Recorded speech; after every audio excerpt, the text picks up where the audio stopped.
Y ahora vamos a utilizar los conceptos del nivel medio. Vamos a modificar la anatomía del personaje en cuanto a los vértices. Hicimos más la parte que queremos modificar. Y yo, por ejemplo, acá voy a hacer que esto sea un poco más angosto. Luego seleccionaré estas dos partes de que se vean los vértices un poco al ojo. Voy a hacer esto más ancho. Aquí les voy a enseñar algo, y es que si hemos seleccionado algo y lo dejamos de seleccionar sin querer, podemos darle a Edit y darle aquí a Undo Select, con lo que recuperamos la selección y podemos seguir editando. Recuerden que con Shift seleccionan más de una cosa y con Control la dejan de seleccionar. Como esta es una chica, voy a hacerle un pecho y listo. Digamos que esas son las modificaciones básicas que quería que tuviera. Pero básicamente todas estas cajas que se ven son las físicas del modelo y todos estos cilindros son las zonas de colisión. Cada color representa un distinto grupo y por lo tanto si son de distintos colores significa que habrá colisión entre ellos. Por ejemplo, el cuerpo podemos ver que tiene un color amarillento claro, mientras que el pelo tiene un color rosa, por lo que habrá colisión. Eso dará una sensación de realismo al peinado. Pero supongamos que quiero separar esta parte del centro de las otras dos. Pues es muy simple, hago exactamente lo mismo y para actualizar esto le doy a Reset y ahora se ha actualizado. En este caso lo que me interesa es borrar esto de aquí, que es esto del centro. Así que le doy Show Cell in 3D View, así que voy a New y elijo la zona que es. En este caso creo que es esto de aquí, Show Cell in 3D View, y ahí lo tenemos. En este caso es solo el color, así que le damos a Split y ahora tenemos que hacer lo mismo para el otro New. Y listo, ahora lo tenemos todo separado. Y todos estos huesos del pelo funcionan de tal forma que están unidos a un hueso padre. Todo este modelo está compuesto de huesos que están conectados entre sí. Hay huesos que son los padres y huesos que son hijos de los padres. Todas estas uniones que se ven parten en algún punto y terminan en otro. Por ejemplo, los brazos se puede decir que este es padre de todos estos de acá, porque es del cual dependen. Lo mismo ocurre con el pelo y todo lo de la cara. El padre sería este de acá, ya que todo lo demás depende de este que está aquí en el cuello. Y lo mismo con el pelo. Todos los huesos del pelo dependen de este hueso de aquí. Este hueso de aquí en general es el número 35. Y para revisarlo podemos venir acá a Bone, seleccionarlo bien y ahora vemos que efectivamente es el 35. Por lo tanto, si vamos a cualquier parte del pelo, tenemos que asegurarnos de que esté unido como parent al 35. Lo mismo con este de acá. Ya sabemos muy bien que los modelos están compuestos de vértices y huesos. Sin embargo, además de estos apartados existen unos elementos llamados body, que básicamente son cuerpos rígidos de distintas formas que se ponen alrededor del modelo para determinar espacios de colisión que puedan tener con otros modelos. Sin embargo, estos cuerpos rígidos no son más que el espacio con el cual colisiona. Sin embargo, lo que le dice cuánto se mueve y dónde se debe unir estos cilindros es otro elemento llamado joint, que son estas cajitas amarillas de acá. Como ven, están en todos lados del pelo y coinciden justo donde están los huesos. Así pues, mientras que el body son las colisiones, estas cajas son el funcionamiento de la física y todo funciona guiado a través de los huesos, donde tenemos todos los huesos del modelo. Existen de distintos tipos. Los que están en verde son de rotación y de movimiento. Los que están en azul solo son de rotación. Los que tienen colores en morado son de un tipo especial, más específico y difícil de comprender, que suelen funcionar para movimientos intermedios. Y los que están en naranja son de tipo IK. Esto significa que al moverlos mueven también otro grupo de huesos y con ello otro grupo de vértices. Eso por ejemplo se puede ver en el caso de los pies, donde con simplemente mover un hueso se mueven todo un grupo de huesos. Mientras que en el caso de los brazos, si yo muevo este hueso, no afecta a los demás, sino solo a los cuales son hijos de este hueso, ya que existe una jerarquía donde hay huesos que dependen de otros y aquellos son conocidos como hijos del hueso padre. El hueso padre de todo este modelo es el hueso del centro con el cual podemos moverlo todo. ¿Qué son los body? Los body son todos estos cilindros cuadrados o esferas de aquí. Al igual que los huesos, estos están enlazados a algún hueso del modelo. Lo podemos ver aquí en Bone. Por ejemplo, en este caso, este body que acabamos de crear está enlazado al hueso que también habíamos creado. Esto es lo que identifica que este cuerpo rígido interactúa con este hueso y por lo tanto, si hay una colisión, debe mover ese hueso y con ello moverá el grupo de vértices que tiene asignado ese hueso. Acá tenemos el tipo de body. Los de Bone simplemente significa que son para zonas rígidas como el cuerpo, mientras que los de físicas son para aquellas partes que contienen joint. En este caso sí se tienen joint, así que es de tipo física. Acá podemos tener la forma que tiene el body, que si lo vemos hay de esferas, cilindros, incluso pueden ser rectángulos como lo vemos acá en los pies. De más arriba tiene que tener una mayor masa que el resto, pues por el funcionamiento de física, si un objeto más pesado se encuentra más alejado del punto de anclaje, en cuanto se mueva un poco ese punto más pesado, va a producir una mayor fuerza y va a mover más el resto del cuerpo. Imagínenselo como una bola de púas. Simplemente si se mueve un poco la zona más pesada, va a mover toda la cadena. Es exactamente lo mismo con el pelo. Uno podría querer ese efecto y por lo tanto lo hace de menos a más. Pero a mí personalmente me gusta que el pelo no sea tan alocado, dado que en Splatoon tiene una forma más gelatinosa y no tan liviana como en la vida real. Ahora, respecto a las físicas en sí, que son los joints, pues si vamos acá, vemos que tenemos todos los joints. Los joints funcionan de tal forma que tienen asignado un punto de anclaje y con cuál otro cuerpo se une. Acá tenemos la posición, qué tan rotado está, y aquí está el apartado de qué tanto se va a mover. Por defecto vienen en 10, como estos que acabo de agregar aquí. Sin embargo, a mi preferencia, prefiero que tengan una rotación de 0, ya que de lo contrario se mueven mucho. ¿Cómo asignar grupos de vértices a los huesos? Pues por ejemplo, si yo agarro todos los vértices y elijo algún hueso, por ejemplo, del torso, si nos vamos a Wake, esta es la opción que nos permite asignar vértices a los huesos. Si le damos a Start, podemos ver acá que tiene asignado este grupo de vértices de acá, y con menor fuerza estos en morado, y casi sin fuerza los en azul. Entonces la forma correcta de asignar los vértices a los huesos correctamente es yendo desde el padre, seleccionar todos los vértices que dependen de él, luego el hijo, y seleccionar todos los vértices que dependen de él, y así hasta llegar al último hueso hijo. Esto lo tenemos que hacer para cada grupo de huesos que tienen una relación directa de padre e hijo. Por lo tanto, en mi caso del pelo, sabiendo que este de acá arriba está conectado al número 35, basta con que este tenga asignados los vértices del pelo para que se mueva con todo el modelo, sin la necesidad de tener que asignarlo uno por uno de todos los huesos del modelo. No sé si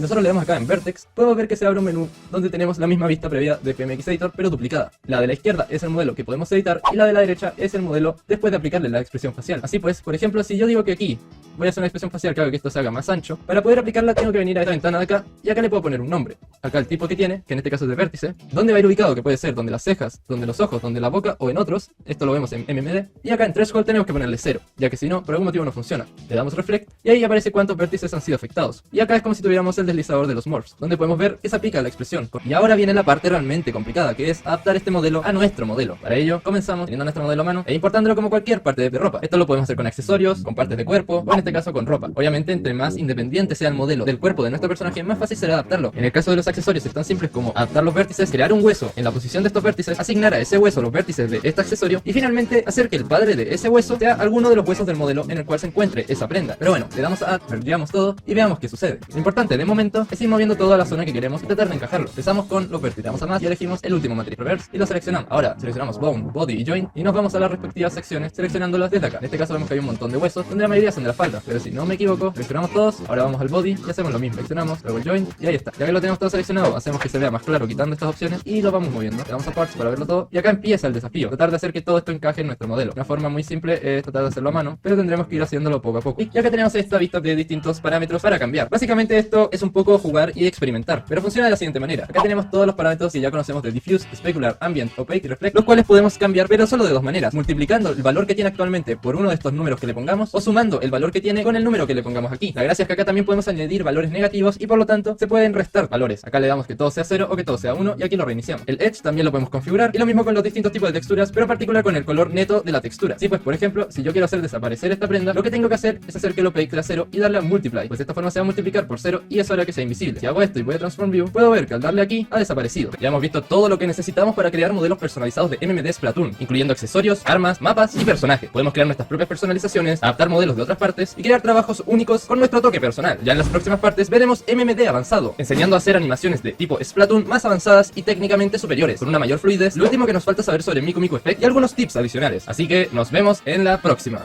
Existen efectos que se aplican sobre toda la escena, como puede ser este de confetti. Hay otros que al igual que el shader se debe aplicar por modelo y por lo tanto tenemos que venir al Effect Mapping y por ejemplo voy a elegir el modelo de la Inkling y en vez de poner el Power Shader le voy a poner otro shader que como ven ahora se ve más oscurecido, o este de aquí que simplemente afecta a las sombras, o este que le da un estilo más cartoon. Al final hay un montón de efectos que podemos poner y va a depender de cómo queramos que se vea nuestra imagen. El efecto más utilizado de todo MMD con diferencia es sin duda este de aquí, llamado Raycast. Este es un efecto sumamente complejo y difícil de utilizar, que podría dedicarle un tutorial entero. Sin embargo, he de avisarles desde este punto que este efecto no es posible aplicarlo sobre estos modelos de MMD en el estado en el que están actualmente y de momento. Y la clave ahora es en Effect Mapping, hacer que el modelo tenga el main de el efecto. Y como ven todo se pone negro. Si vamos a Environment Light Map, acá tenemos que asegurarnos de que el Skybox sea el correspondiente a la carpeta que elegimos, en este caso el Grand Canyon, y como ven ya está aplicado el efecto. Luego en Material Map podemos darle a Subtract Extract al personaje y personalizar cómo se van a ver las distintas partes. Pero bueno, ¿qué pasa? Que todo esto está en negro y eso es simplemente por cómo están construidos los modelos, ya que si nosotros vamos y abrimos nuestro modelo, recordaremos que casi todas las partes de nuestro modelo tienen el diffuse en negro. Ya pudimos crear modelos totalmente complejos, aprender a utilizar MMD por completo, saber cómo manipular, editar y adaptar los efectos de MMD para MMD Splatoon. Y ahora voy a hacer un tutorial sobre cómo podemos hacer animaciones de MMD Splatoon con las armas, los personajes, la tinta y nuestros propios personajes que hicimos, además de todas las técnicas de animación que ya hemos aprendido. Ya hemos visto cómo hacer modelos a nivel básico, animaciones, pósters y personajes. Los hemos modificado a nuestro antojo. Hemos adaptado ropas del pack de Joy Sandbag, aprender a utilizar los efectos de MMD, hacer uso de herramientas avanzadas para crear peinados personalizados, ropas personalizadas e incluso físicas y expresiones faciales. Y recientemente pudimos hacer nuestra propia animación de estilo Splatoon con absoluta manipulación de efectos y todas las técnicas de animación que he conocido a lo largo de los años coloreando. Y bien, lo último a considerar es que los modelos de SFM, por norma general, son más grandes de lo que deberían ser en MMD. Así pues, para poder adaptarlos relativamente bien a lo que tenemos que seleccionar todos los vértices y huesos, darle a Mob y en Value, escalarlo por 0,3 en todo, así tal cual. Le damos a Scale y ahora va a ser mucho más pequeño, pero este es el tamaño real que tendría dentro de SFM y que por lo tanto tiene en MMD. Fuera de cámara voy a repetir lo que hice en la parte anterior, literalmente igualito. Voy a extraerlo en una carpeta, voy a crear la carpeta MDL, utilizamos Crowbar, después dentro de Blender abrimos los archivos y finalmente convertimos las texturas con BTF Edit, abrimos el modelo en PMX Editor y comenzamos a editarlo como ya sabemos. Muy bien, ahora sí. Ahora lo último que falta hacer es que tenga la misma pose en A de los modelos. Para ello vamos a Transform View, Reset y elegimos el hueso del brazo izquierdo, le damos en Value a la derecha y ponemos menos 45 en el eje Z. Rotate. Listo. Ahora en el brazo derecho lo mismo, pero en el Z le ponemos más 45. Y bien, ahora vamos a File, Save Model y ponemos un nombre. Y si todo sale bien, debería haberse guardado. Y entonces solo nos falta probar si funcionó y reajustar los vértices. Hemos visto un montón de cosas. Aún hay más que se puede hacer. Después de todo lo que hice en estos videos eran ejemplos para enseñarles lo necesario. Cada modelo y trabajo tendrá sus dificultades, pero realmente espero que con todo este esfuerzo que dediqué a estos tutoriales sean capaces de lidiar con ellos y lograr sus objetivos. Ahora sí que sí. Espero que te haya gustado. Hasta una próxima aventura. Y si quieres puedes seguirme en mis otras redes y canales, donde también trato de subir videos de vez en cuando. Cualquier duda la dejen en los comentarios y trataré de responder dentro de lo posible. Nos vemos en la otra y adiós.